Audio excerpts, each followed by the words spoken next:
Էպիկենտրոն լրատվական ծրագրի գլխավոր թողարկումն է եթերում։ Բարի երեկո։ Այսօրվա մեր ծրագրում կարող եք դիտել. Այսօր մեկնարկած 5-րդ գումարման ազգային ժողովի անդրանիկ նիստին ազգընտիր պատգամավորներից զատ մասնակցել են նաև Հանրապետության նախագահն ու ամենայն հայոց կաթողիկոսը։ Սահմանադրական դատարանը մերժել է Հայ ազգային կոնգրեսի մայիսի 6-ին անցկացված ազգային ժողովի ընտրությունները անվավեր ճանաչելու հայցադիմումը։ Եվրամիության հարավային Կովկասի և Վրաստանի ճգնաժամի հարցերով Եվրամիության հատուկ ներկայացուցիչ Ֆիլիպ Լեֆորը Հայաստանում է։ Վարկ դատավորած Միացյալ Նահանգների միջազգային զարգացման գործակալության աջակցությամբ ստեղծված դատավորների վարքագծի մեկնաբանության ձեռնարկը հավակնում է դառնալ մոլորյալ դատավորների սեղանի գիրկը։ Ինչու է աղմկում Փեթակը։ Մայրաքաղաքի խոշոր առևտրային կենտրոններից մեկի գործունյա աշխատակիցները ընտրել են իրենց համար խիստ անսովոր գործադուլի ճանապարհը։ Նախագահ Սերժ Սարգսյանը այսօր ընդունել է Հարավային Կովկասի և Վրաստանի ճգնաժամի հարցերով Եվրամիության հատուկ ներկայացուցիչ Ֆիլիպ Լեֆորին։ Զրուցակիցները արձանագրելով, որ Հայաստան-Եվրամիություն հարաբերությունները վերջին տարիներին զգալի առաջընթաց են արձանագրել, կարևորել են նաև Հայաստանի Հանրապետություն-Եվրամիություն բարձր մակարդակի քաղաքական երկխոսությունն ու բարձրաստիճան փոխայցելությունները։ Այդ տեսանկյունից կարևորվել է Եվրոպական խորհրդի նախագահ Հերման վան Ռոմպոյի Հայաստան կատարելիք այցը, որի շրջանակներում քննարկվելու են Եվրամիության հետ Հայաստանի փոխգործակցության ընթացքն ու հետագա ծրագրերը։ Նախագահ Սերժ Սարգսյանը և Եվրամիության հատուկ ներկայացուցիչը խոսել են նաև Հայաստանում Եվրամիության աջակցությամբ իրականացվող բարեփոխումների մասին։ Ֆիլիպ Լեֆորը շնորհավորել է նախագահ Սերժ Սարգսյանին մայիսի 6-ին Հայաստանում անցկացված հաջող ընտրությունների կապակցությամբ և հաջողություն մաղթել նորընտիր օրենսդիր մարմնի աշխատանքին։ Լեֆորը նշել է, որ Եվրամիությունը մեծ հետաքրքրություն ունի Հայաստանի ու ընդհանրապես Հարավային Կովկասի տարածաշրջանի զարգացումների նկատմամբ և ցանկություն ունի իր հնարավորությունների շրջանակում նպաստել տարածաշրջանի երկրների միջև փոխվստահության ամրապնդմանը։ Այսօր հայ-ադրբեջանական սահմանագոտում Տավուշի մարզի Այգեպար բնակավայրի մրցակայքում ԵԱԿ գործող նախագահի անձնական ներկայացուցչի գրասենյակի կողմից անցկացվել է հայ-ադրբեջանական սահմանագծի հերթական դիտարկումը։ Հայկական կողմից դիտարկմանը մասնակցել են ԵԱԿ գործող նախագահի անձնական ներկայացուցիչ դեսպան Անջեյ Կասպրշիկը, դաշտային օգնականներ Խրիստո Խրիստովը և Իրժե Աբերլեն։ Մինչ դիտարկումը ԵԱԿ պաշտոնյաներին ներկայացվել է հայ-ադրբեջանական շփման գծում տիրող իրավիճակը, ադրբեջանական զինուժի կողմից հրադադարի ռեժիմի խախտման դեպքերի վիճակագրությունը, շփման գծում դիպուկահարների գործողություններին վերաբերող հարցեր։ Դիտարկման ընթացքում կողմերը ռադիոկապ են հաստատել միմյանց հետ և տվել անվտանգության երաշխիքներ։ Դիտարկումը անցել է առանց միջադեպերի։ Այսօր մեկնարկել է Հայաստանի 5-րդ գումարման ազգային ժողովի առաջին նիստը։ Նորընտիր պատգամավորներից բացի անդրանիկ նիստին ներկա են եղել Հայաստանի Հանրապետության նախագահ Սերժ Սարգսյանը և ամենայն հայոց կաթողիկոս Գարեգին II-ը։ Հայ ազգային կոնգրեսից և Ժառանգությունից բացի խորհրդարանում ներկայացված մյուս 4 խմբակցությունները Հանրապետականը, Բարգավաճ Հայաստանը, Օրինաց երկիրն ու Դաշնակցությունը մասնակցել են նիստին, որը վարել է ամենատարեց պատգամավորը Հանրապետական Մկրտիչ Մինասյանը։ Եվ այսպես 5-րդ գումարման ազգային ժողովի կազմն արդեն հայտնի է, նորընտիր պատգամավորներն էլ շտապում են խորհրդարան անդրանիկ նիստի աշխատանքներին մասնակցելու։ Սահմանադրության 4-րդ գլխի 68-րդ հոդվածի համաձայն նորընտիր ազգային ժողովի առաջին նստաշրջանը գումարվում է խորհրդարանական ընտրություններին հաջորդող 3-րդ հինգշաբթի օրը։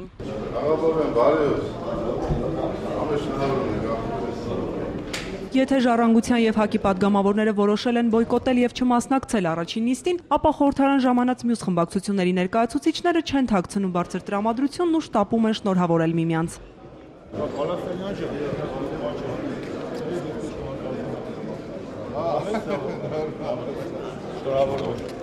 Ցավում եմ, որ այսօր նիստին չեն մասնակցում ՀԱԿ-ը և Ժառանգությունը, լավ կլիներ, որ մասնակցեին, բայց ես փորձել եմ որպես ազգային ժողովի նախագահ, եթե ընտրվեմ, փորձել եմ ամեն ինչ անել, որպեսզի այս հանդուրժողականության, համերաշխության մտնորդը նաև լինի ազգային ժողով։ Հետևողական չեն։ Եթե բոյկոտում եք ազգային ժողովը, մանդատները վայր դրեք։ Մինչ ազգային ժողովի նախագահի ընտրությունը նիստը վարում է տարիքով ամենաավագ պատգամավոր Մկրտիչ Մինասյանը։ Օրհներգի հնչյուններն ազդարարում են 5-րդ գումարման խորհրդարանի առաջին նստաշրջանի մեկնարկը։ Նորընտիր պատգամավորներին շնորհավորելու է եկել նախագահ Սերժ Սարգսյանը։ Երկրի ղեկավարի գնահատմամբ նախորդ 5 տարին օրինաստեղծ աշխատանքի առումով արդյունավետ շրջան էր և լավ հիմք առաջիկա գործունեության համար։ Իմ ցանկությունն է, որ աշխատենք այնպես, որպեսզի ոչ ոք չզղջա իր ընտրության համար եւ որպեսզի արդարացնենք բոլորի հույսերը։ Մենք կարող ենք շատ բան անել։ Դուք կարող եք շատ բան անել։ Դուք Հայաստանի Հանրապետության օրենսդիր իշխանությունն եք։ Այստեղ ներկա յուրաքանչյուր պատգամավորի թիկունքին հազարավոր ձայներ կան, այսինքն հազարավոր մարդիկ։ Այդ ձայները տեղ հասցնողները դուք եք, իսկ այդ տեղը ազգային ժողովն է, ընդունված որոշումներն ու օրենքներն են։ Սա պատվաբեր եւ պատասխանատու առաքելություն է։ Մենք ունենք ակտիվ խորհրդարան, որտեղ ամբիոն ունենք քաղաքական դաշտի հիմնական ազդեցիկ ուժերը, նկատում է նախագահ Սարգսյանն ու շնորհավորում Հայ ազգային կոնգրեսի մուտքը խորհրդարան։ Այստեղ ներկա են քաղաքական ուժեր, քաղաքական գործիչներ, որոնք ունեցել են եւ ունեն տարբեր հայացքներ, տարբեր մոտեցումներ զանազան հարցերի շուրջ։ Այո, կլինեն բանավեճեր, միգուցե երբեմն նաեւ սուր, կլինեն համաձայնություններ տարբեր հարցերի շուրջ, կամ յուրաքանչյուրը կմնա իր կարծիքին, կհասկանաք իրար, երբեմն ոչ։ Էական այն նպատակներն են, հանուն որոնց մենք մտնում ենք քաղաքական բանավեճի դաշտ։ Երկրի ղեկավարի ելույթին հաջորդում է տերունական աղոթքը, ինչից հետո նորընտիր օրենսդիրն անցնում է օրակարգային հարցերին։ Ազգային ժողովի նախագահի ընտրության հարցը ամենաառաջնայինն է, առաջադրված միակ թեկնածուն Հովիկ Աբրահամյանը։ Այս խորհրդարանը լավ խորհրդան է լինելու եւ հեղինակության խնդիր չի ունենալու։ Համենայն դեպս ես եռան չեմ խնայի դրա համար։ Ամեն ինչ անելու եմ նաեւ, որ ցանկացած բանավեճ կամ անհամաձայնություն երբևէ չանդրադառնա խորհրդանի բնականոն գործունեության եւ աշխատանքային մթնոլորտի վրա։ Ճիշտ կլինի, եթե մենք այսօրվանից ասենք ստանանք ձեր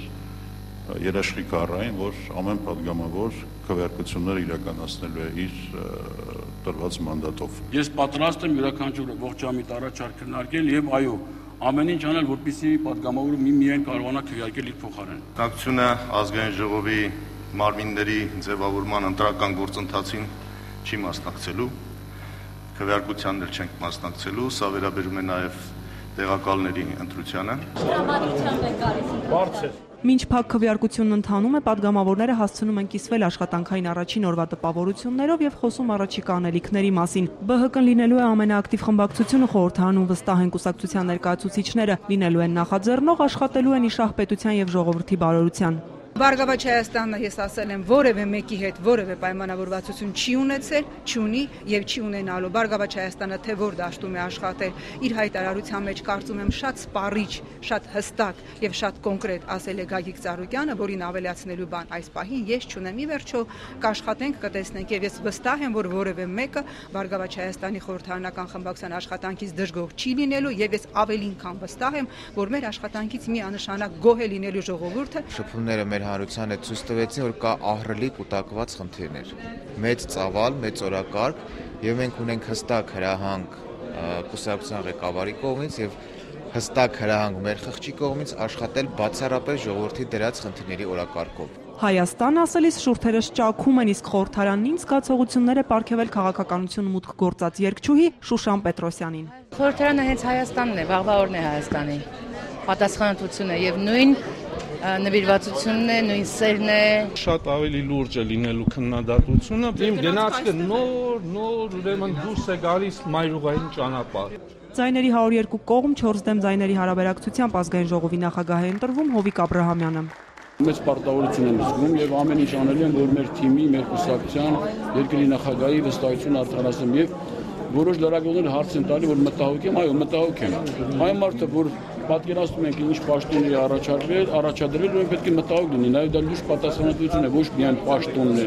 Լինել կարգապահ ու ներկա գտնվել նիստերին խորհրդանի նորընտիր ղեկավարը խստապահանջ է լինելու պատգամավորների նկատմամբ։ Բոլոր պատգամավորները պետք է ներկա լինեն նիստերին։ Դա եղել է առաջին պայմանը այն բոլոր թեկնածուների հետ պայմանավորվածություն, ովքեր որ ցանկացել են դառնալ ազգային ժողովի պատգամավոր։ Ազգային ժողովն այսօր նաև փոխնախագահներ ընտրեց խորհրդարանի նոր փոխխոսնակների պաշտոններն, այսուհետ կզբաղեցնեն հանրապետականներ Էդուարդ Շարմազանովն ու Հերմինե Նաղդալյանը։ Վարդուհի Մելտոնյան, Վարդան Մկրտումյան, Էպիկենտրոն։ Առաջին աշխատանքային օրվա երկրորդ կեսին Հայաստանի 5-րդ գումարման ազգային ժողովը հաստատել է մշտական հանձնաժողովների թիվը, անվանումները եւ գործունեության ոլորտները, ինչպես նաեւ ընտրել է մշտական հանձնաժողովների նախագահներ։ Այսպիսով, ազգային ժողովի մշտական հանձնաժողովների թիվը կմնա անփոփոխ 12-ը։ Դրանք այն բոլոր մշտական հանձնաժողովներն են, որոնք գործել են նաեւ նախորդ խորհրդարանում։ Այս որոշմանը առարկել է Հայ հեղափոխական դաշնակցությունը։ Խմբակցության ղեկավար Արմեն Ռուստամյանը նշել է, որ մշտական հանձնաժողովների թիվը պետք է լինի 10։ Դաշնակցականների այս առարկությունը չի ընդունվել, եւ նրանք քվեարկությանը չեն մասնակցել։ Մինչ այդ Հանրապետական խմբակցության ղեկավար Գալուստ Սահակյանը եւ Բարգավաճ Հայաստան կուսակցություն խմբակցության քարտուղար Նաիրա Զոհրաբյանը հերթով ներկայացրել են հանձնաժողովի նախագահների իրենց թեկնածուներին։ Դոնթի բանաձևի համաձայն մշտական հանձնաժողովներից 8-ի ղեկավարումը վերապահվել է Հանրապետական կուսակցությանը, 4-ինը Բարգավաճ Հայաստանին։ Նախքան հանձնաժողովի նախագահի ընտրությունը թեկնածուները հանդես են եկել ելույթներով։ Այս տարիների աշխատանքը ցույց տվեց, որ Եվրոպական ինտեգրման հանձնաժողովը իրապես մեր խորհրդարանի կարևորագույն եւ լրջագույն հանձնաժողովներից մեկն է, քանզի Եվրոպական ինտեգրումը մեր երկրի արտաքին քաղաքականության կարևորագույն գերակայություններից մեկն է։ Ընդունելի չէ, որ Եվրոպական ինտեգրման հանձնաժողովով օրենքներ չեն անցնում, որտեղ ես կարծում եմ եւ դա այն վստահ գնահատական ու միանշանակ կարծիքն է, որ բոլոր օրենսդրական նախաձեռնությունները, որոնք անցնում են գրեթե բոլոր հանձնաժողովներով, անպայմանորեն պիտի անցնեն նաև Եվրոպական ինտեգրման հանձնաժողովով։ Ուզում եմ իմ առաջին հերթին անկեղծ շնորհակալությունը հայտնել Բարգավաճ Հայաստան կուսակցության նախագահ Գագիկ Ծառուկյանի եւ իմ կուսակցությանը կրկին անգամ իմ գնահատմամբ այս կարևորագույն հանձնաժողովում իմ թեկնածություն առաջադրելու համար։ Ակնկալում եմ ձեր բոլորի աջակցությունը եւ վստահությունը եւ վստահ եմ, որ այս տարիների ընթացքում որպես այս լրջագույն հանձնաժողովի նախագահ ես որևէ մեկին հուսախաբ չեմ անել եւ վստահ եղեք, որ այս աշխատավոճը շարունակվելու է։ Շնորհակալ եմ։ Նաիրայի կոորդինացիոնը Ստրասբուրգում ինձ միշտ հիացրել է եւ Նաիրոկ երկար տարիների փորձ ունի, կարողացել է համարձակությամբ Հայաստանի Հանրապետության շահերը պաշտպանել այդ կառույցում եւ լավ է պատկերացնում եվրոպական ինստիտուտները եւ ինչպես իր խոսքում ինքը ասաց, նվիրում ունի այդ ուղղվածությանը, որը ես նույնպես կարծում եմ, որ մեր երկրի կայացման եւ նաեւ տնտեսական զարգացման համար կարեւոր ուղղություններից մեկն է։ Մենք ունենք 5 հոգանոց ֆրակցիա, այդ 5 հոգանոց ֆրակցիան չի կարողանում 12 տեղ մեկական մարդ ունենալ այս ձեր առաջարկի պարագայում։ Ուրեմն հանձնաժողովների թիվը պետք է լինի ոչ ավել քան 10-ը։ Ցավում եմ, որ դուք ընդամենը 5 պատգամավորներ եք ձեր խմբակցությունում, բայց կարծում եմ, որ դրանով պայմանավորված մենք չպետք է վերանայենք անհրաժեշտ հանձնաժողովների թիվը։ Հայաստանի Հանրապետության Սահմանադրական դատարանը այսօր հրապարակել է Հայ ազգային կոնգրեսի կողմից մայիսի 6-ի խորհրդարանական ընտրությունները անվավեր ճանաչելու մասին հայցի վերաբերյալ որոշումը։ Սահմանադրական դատարանը համադրելով փաստերն ու ապացույցները եկել է այն համոզման, որ ներկայացրած դիմումում առկա չեն փաստեր, որոնք կվկայեին, որ որևէ իրավասու անձի արգելվել է ծանոթանալ ընտրողների ստորագրած ցուցակներին։ ՀԱԿ-ի դատարան ներկայացրած դիմումում առկա չէ նաև սահմանված կարգով վերահաշվար կատարելու վերաբերյալ որևէ մերժված կամ չընդունված դիմում։ Հաշվի առնելով այս եւ մի շարք այլ հանգամանքներ, Սահմանադրական դատարանը մերժել է Հայ ազգային կոնգրեսի հայցադիմումը։ Հայաստանի Հանրապետության Սահմանադրական դատարանը որոշեց. Առաջին, Հայաստանի Հանրապետության ազգային ժողովի համամասնական ընտրակարգով պատգամավորներ ընտրելու մասին Հայաստանի Հանրապետության կենտրոնական ընտրական հանձնաժողովի 2012 թվականի մայիսի 13-ի թիվ 265A որոշումը թողնել ուժի մեջ։ Երկրորդ, Հայաստանի Հանրապետության Սահմանադրության 102 ծածի երկրորդ մասի համաձայն սույն որոշումը վերջնական է եւ ուժի մեջ մտնում հրապարակման պահից։ Հայաստանի Հանրապետության կառավարության ղեկավարը այսօր հերթական նիստը սկսել է Հայաստանի Հանրապետության կառավարությանը վերաբերող Սահմանադրության 55-րդ հոդվածի պահանջի ընթերցմամբ։ Հիմք ընդունելով Սահմանադրության 55-րդ հոդվածի 4-րդ կետը եւ հաշվի առնելով, որ 2012 թվականի մայիսի 31-ին գումարվել է Հայաստանի Հանրապետության նորընտիր ազգային ժողովի առաջին նիստը, Հայաստանի Հանրապետության նախագահին ներկայացվել է կառավարության հրաժարականը։ Տիգրան Սարգսյանը նաև նշել է, որ միևնույն ժամանակ կառավարության անդամները պարտավոր են միասնաբար շարունակել պարտականությունների կատարումը մինչև նոր կառավարության կազմավորումը։ Անցած տարիների համատեղ աշխատանքը կգնահատեմ շատ նորմալ, դրական Իսկ ինչ վերաբերում է հետագայում ինչ եմ անելու, դեռ որոշված չի։ Կհանգստանանք, հետո կորոշենք։ Երևի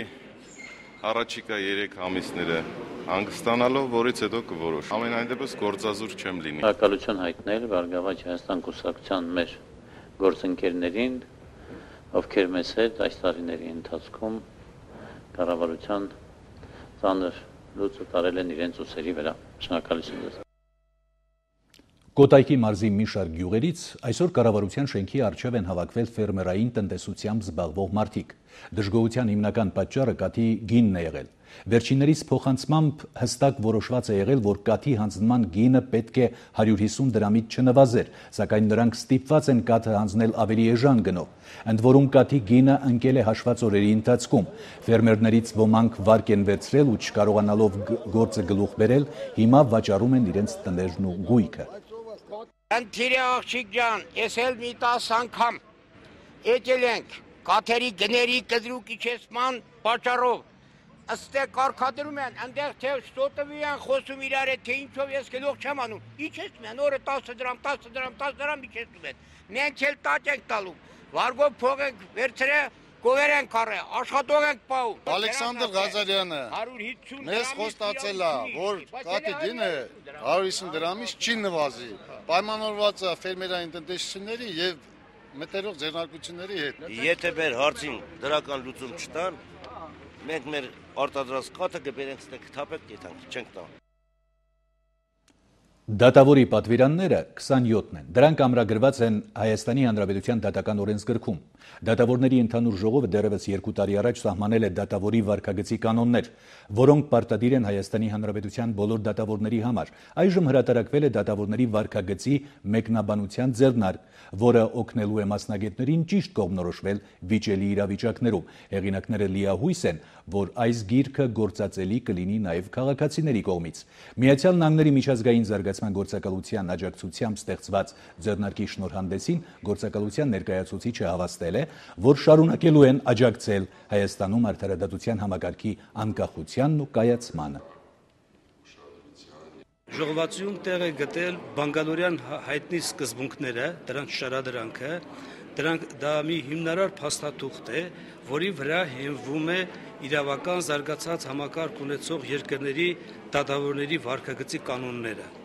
Եվ դրանց վերաբերյալ առկա է նաև մեկնաբանություններ, եւ այդ մեկնաբանությունները առաջին անգամ հայերեն լեզվով զետեղված են այդ փաստաթղթում։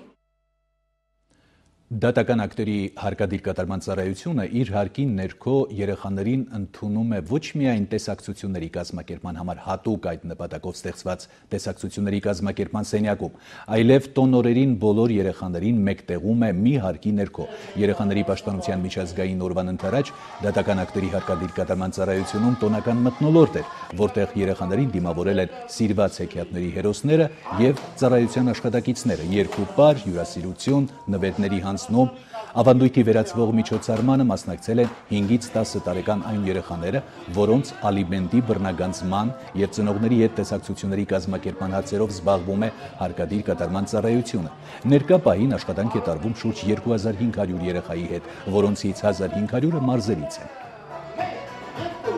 Երեխաները, ովքեր որ անկախ իրենց կյանքից հայտնվել են այն վիճակում, որ պետք է հարկադիր կատարողի մասնակցությամբ հանդիպեն իրենց ծնողին, տատիկներին, պապիկներին, տեսակցության կան մեր մոտ կազմակերպված ուրեմն տեսակցությունների սենյակում, որ իրենց ուղղակի այս միջավայրում ավելի հարազատ զգան, երբ որ տեսնում են պետության ներկայացուցիչին հարկադիր կատարողի հետ։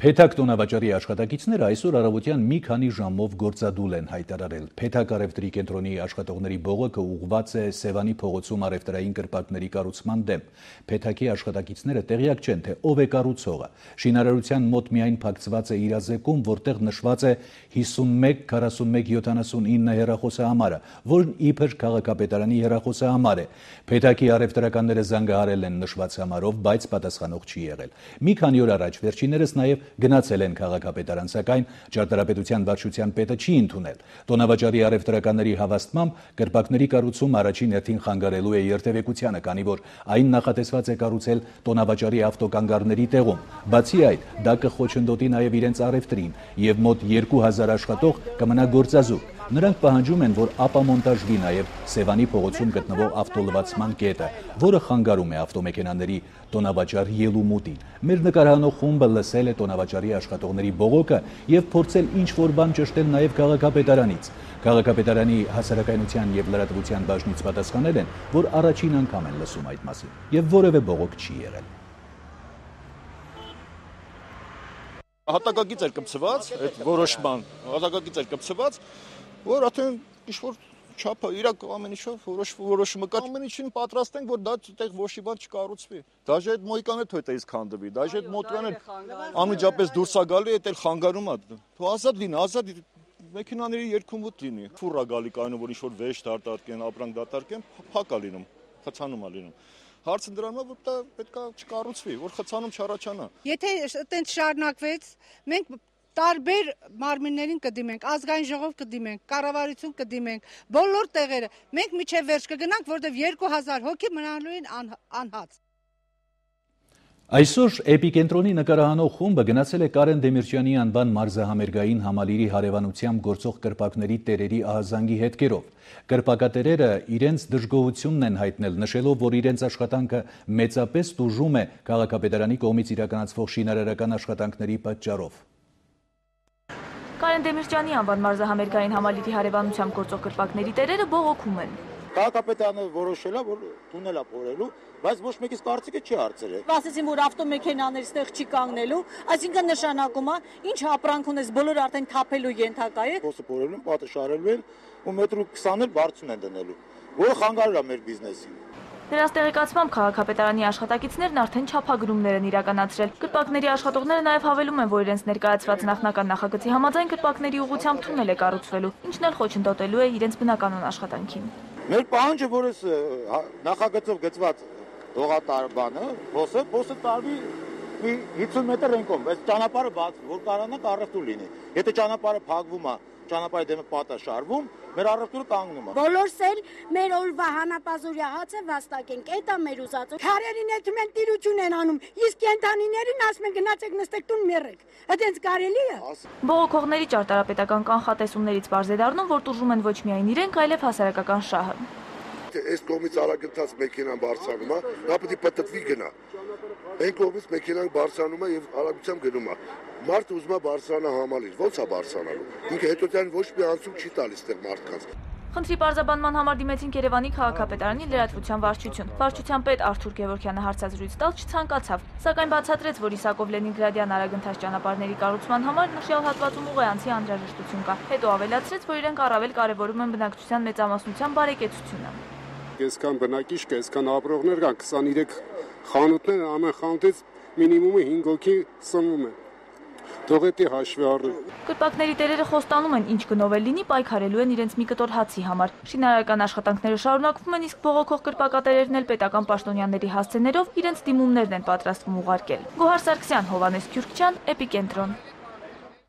Սյունիքի եւ Վայոց ձորի մարզերի սահմանագծին գտնվող Ամուլսարի ոսկու հանքի շահագործումը կործանարար կլինի շրջակա բնության, ինչպես նաեւ ջերմուկ առողջարանային քաղաքի եւ հանքային ջրերի համար։ Բնապահպանների այս պնդումը Գեոթիմ ընկերության մասնագետները անհիմն են համարում։ Հանքը դեռ չի շահագործվում, սակայն ընկերությունը արդեն ունի անկախ փորձագետների գնահատականը։ Գեոթիմի հավաստմամբ Ամուլսարի ոսկու հանքի շահագործումից շրջակա միջավայրը վնասներ չի կրելու։ Հանրային քննարկումները կազմակերպվել են տեղական համայնքներում, ինչը բնապահպանները համարում են հարցը հեշտ կոծկելու միջոց, քանի որ տեղում չկան համապատասխան մասնագետներ։ Այսօրվա քննարկումը կազմակերպել է ջերմուկի զարգացման կենտրոն նախաձեռնությունը, ազդարարելու համար, որ հանքի թափոնների պոչամբարը կվերացնի շրջապատի ֆլորան եւ ֆաունան։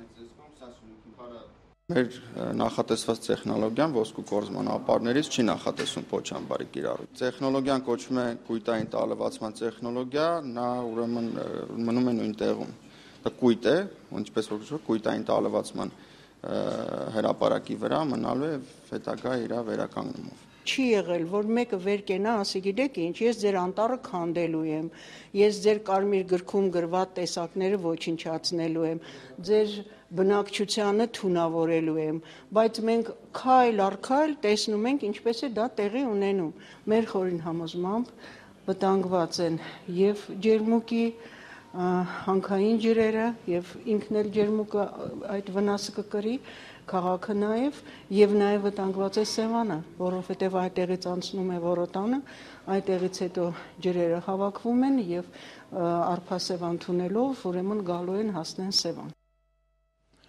Ուրուգվայի նախագահ Խոսե Մուխիկայի կողմից պաշտոնան կարված Ուրուգվայի զբոսաշրջության եւ սպորտի նախարար Էկտոր Լեսկանոյի փոխարեն եւ այդ պաշտոնում նշանակվելու է մինչ այդ փոխնախարարի պաշտոնը զբաղեցնող հայազգի Լիլիան Քեշիշյանը։ Ըստ էության նշանակվելով այդ պաշտոնում Քեշիշյանը կլինի առաջին հայը, ով հասնում է այդ բարձր պաշտոնին եւ դառնում Ուրուգվայի կառավարության անդամ։ Լիլիան Քեշիշյանը եղել է նաեւ երկրի խորհրդարանի падգամավոր։ Տարիներ առաջ նա ստորագրահավաք էր նախաձեռնել, որպեսզի Եվրամիությունը Թուրքիայից պահանջի ընդունել հայոց ցեղասպանությունը։ Լիլիան Քեշիշյանը մեկ անգամ եղել է Հայաստանում։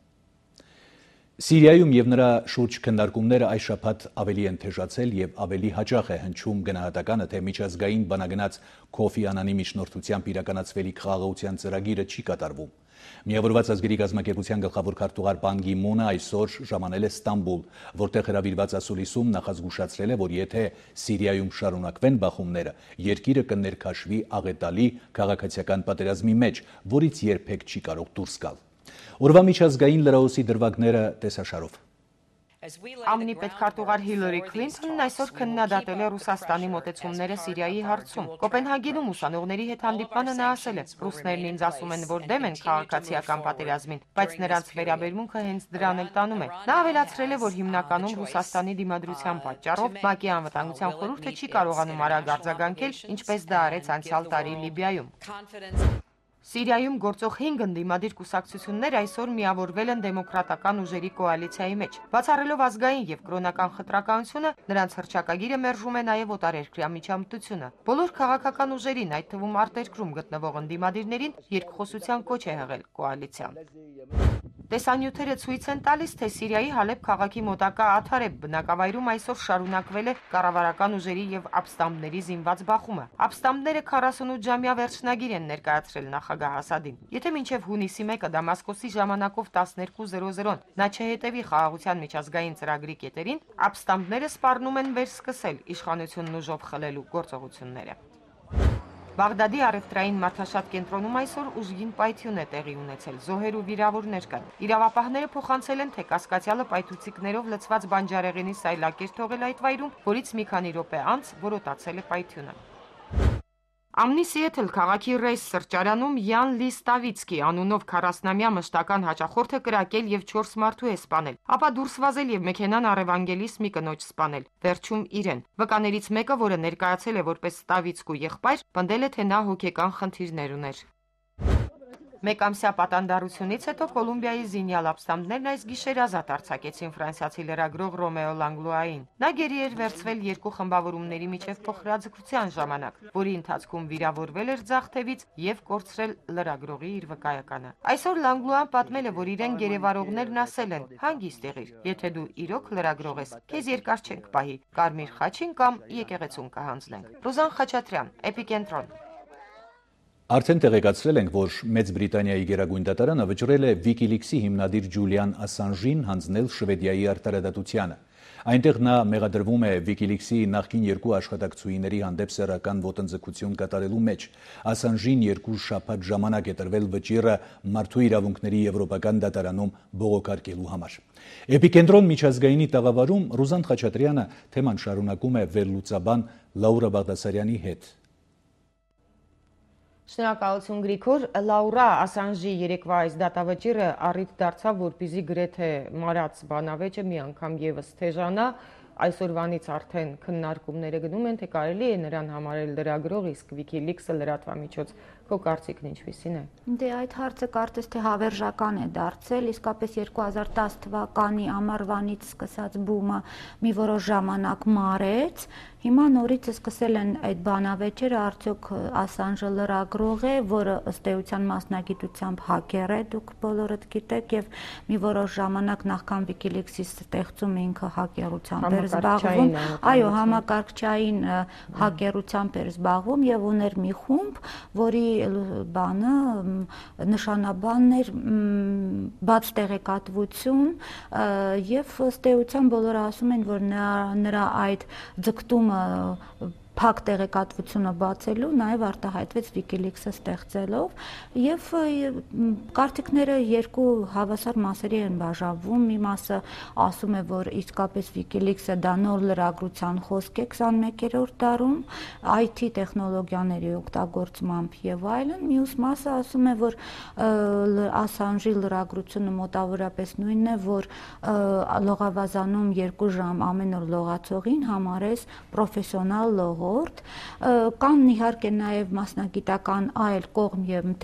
թեզեր համենայն դեպս Assange-ին այսօր կան հետապնդողներ քրեական հետապնդողներ տարբեր երկրներ եւ կան երկրներ ինչպես Ավստրալիան եւ Գերմանիան որոնք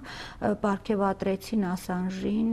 հարցս ուրիշ ձևով լրագրողական մրցանակով ուրիշ ձևով փորձենք մոտենալ այս հարցին եթե Assange-ը Շվեդիայում դատապարտվի սեռական ոտնձգության համար ինչի համար հետախուզվում է նրան հանձնում են ինչի կամ նույնիսկ Ամերիկայի Միացյալ Նահանգները կարողանա հասնել նրան որ լրտեսության մեղադրանքով դատապարտվի Assange-ը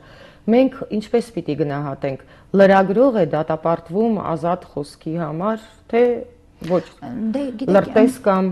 հասարակ սեռական հետապնդումների համար դատապարտումը կարծես թե միջազգային քաղաքականության մեջ արդեն մոդայիկ մի միջոց է դարձել մարդուն շարքից անելու համար դուք հիշում եք Ստրոսկանի հետ տեղի ունեցած պատմությունը դարձյալ այդ հողի վրա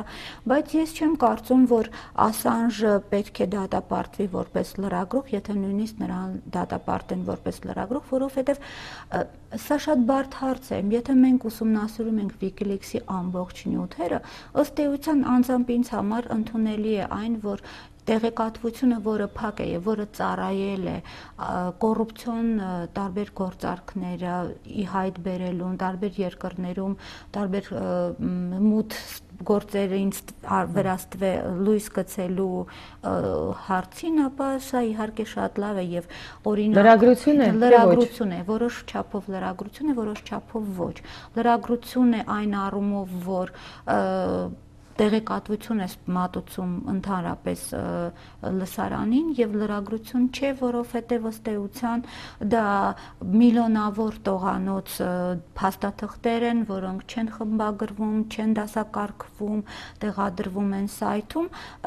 Ես դրա համար ասեցի, մասնագիտական բանավեճ կարելի է վարել լրագրությունը թե ոչ։ Քո վերջին խոսքից բռնվեմ, այսպես ասած, եթե լրագրություն չէ, այդ դեպքում այս մրցանակները ինչի համար են լրագրողական Որովհետև սա իսկապես 21-րդ դարում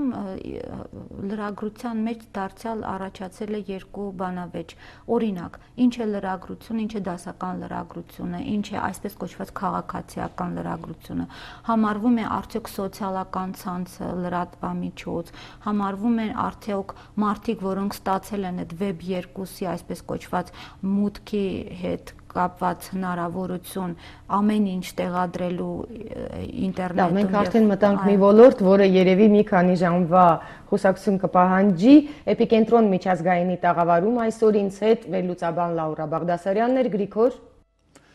Շնորհակալություն Ռուզան, ես չգիտեմ թե WikiLeaks-ը ինչ է ասել ծխախոտի մասին, բայց մենք տեղեկացնում ենք, որ ծխախոտի օգտագործումը ամբողջ աշխարհում դիտարկվում է իբրև հիվանդության, հաշմանդամության եւ մահացության առաջնային դրդապատճառ։ Առողջապահության համաշխարհային կազմակերպության վիճակագրությամբ յուրաքանչյուր երկրորդ երեխայի առողջությունը աշխարհում երկրորդային ծխի ազդեցության հետևանքով վտանգվում է։ Մայիսի 31-ը նշվում է իբրև ծխախոտի դեմ պայքարի համաշխարհային օր։ Ծխախոտի ծուխը 4000-ից ավելի քիմիական նյութեր է պարունակում, որոնցից առնվազն 250-ը վնասակար են, իսկ 50-ից ավելին համարվում են քաղցկեղածին։ Այսօր ծխելու դեմ պայքարի միջազգային օրն է, այն նշվում է 1987 թվականից։ Ծխախոտի վնասակար հետևանքների մասին շատ է խոսվել, դրա պատճառով խանգարվում է սրտանոթային համակարգերի աշխատանքը, բարձրանում է ճնշումը, առաջանում է առիթմիա։ Ծխախոտը նվազեցնում է օրգանիզմի դիմադրողականությունը, խաթարում նյութափոխանակությունը։ Հիվանդությունների շարքը դեռ կարելի է երկար շարունակել, բայց կա նաև տարբերակ, որը թույլ է տալիս խուսափել այս ամենից, հրաժարվել ծխախոտից եւ վարել առողջ ապրելակերպ։ Մի շարք այլ ռազմավարություններ պետք է իրականացնի Հայաստանը, դա արգելել գովազդը ծխախոտի, հովանավորչությունը, կրթել, օժանդակել այն ծխողներին, որոնք ուզում են թողնել ծխելը։ Աշխարհում յուրաքանչյուր 10-րդ մարդու մահվան պատճառը ծխախոտն է։ Այս ցուցանիշն ավելի բարձր է, քան մահացությունը ձիահից, թմրանյութերից, ճանապարհային պատահարներից, սպանություններից եւ ինքնասպանություններից միասին վերցրած։ Հայաստանում էլ խնդիրը լուրջ է։ Վիճակագրությունը ցույց է տալիս, որ Հայաստանում 45 տարեկանից բարձր անձինք օրական միջինը 10 գլանակ են ծխում։ Ստացվում է, որ ծխախոտը միակ ապրանքատեսակն է, որ սպառում է իր սպառողին։ 16-ից բարձր տարիքային խմբում 52% տղամարդիկ հանդիսանում են ծխողներ։ Դեռահասների 13-ից 15 տարեկան տղաների մոտ 30%-ը երբևէ փորձել են ծխախոտ, իսկ նրանցից 6%-ը հարցվածների հանդիսացել են ներկայիս ծխախոտ օգտագործողներ։ Ծխախոտից մեծապես տուժում են նաև այսպես կոչված պասիվ ծխողները։ Նրանց շարքում թույլողակ են հանդիսանում հատկապես երեխաներն ու հղի կանայք։ Ծխախոտի դեմ պայքարի միջազգային օրվա առթիվ Սիրահարների այգու այս հատվածում այսուհետ արգելվելու է ծխելը։ Պուրակը կոչվեց ուրախ խաղահրապարակ, որտեղ չեն ծխում։ Սա առաջին բացօթյա գոտին է Հայաստանում, որ կլինի ծխից ազատ, որտեղ արգելված կլինի ծխելը մեր մանուկների առողջության եւ բարօրության համար։ Ծխելու արատավոր սովորույթից հրաժարվելու համար մասնագետները հորդորում են. մտածեք ձեր մասին որպես չծխողի, խուսափեք ծխողների հետ ժամանակ անցկացնելուց։ Նարեկ Գրիգորյան, Արշակ Մարտիրոսյան, Հովհաննես Քյուրքչյան, Էպիկենտրոն։ 2012 թվականին Կաննի փառատոնի շրջանակներում գործող կինոշուկայում հայկական տաղավարի գոյությունը արդեն 4-րդ անգամ եղել է բեղմնավոր եւ արդյունավետ։ Այս մասին լրագրողներին հայտնել է Կաննից ժամանած հայկական պատվիրակությունը։ Հայկական տաղավարը այս տարի աննախադեպ, աշխուժ եւ մարդաշատ է եղել։ 10 օրվա ընթացքում տեղի են ունեցել բազմաթիվ կարևոր եւ լուրջ հանդիպումներ, քննարկումներ, միջազգային ճանաչում ունեցող դիստրիբյուտորական եւ պրոդյուսերական ընկերությունների, կինոֆոնդերի պատասխանատուների հետ։ Հայկական տաղավարում կազմակերպվել է եւ ներկայացվել են շուրջ 10 կինոնախագիծ, ինչպես նաեւ արտադրական եւ հետարտադրական փուլերում գտնվող ֆիլմեր։ Այն անվանումները, ովքեր արդեն գրանցվում են Կաննի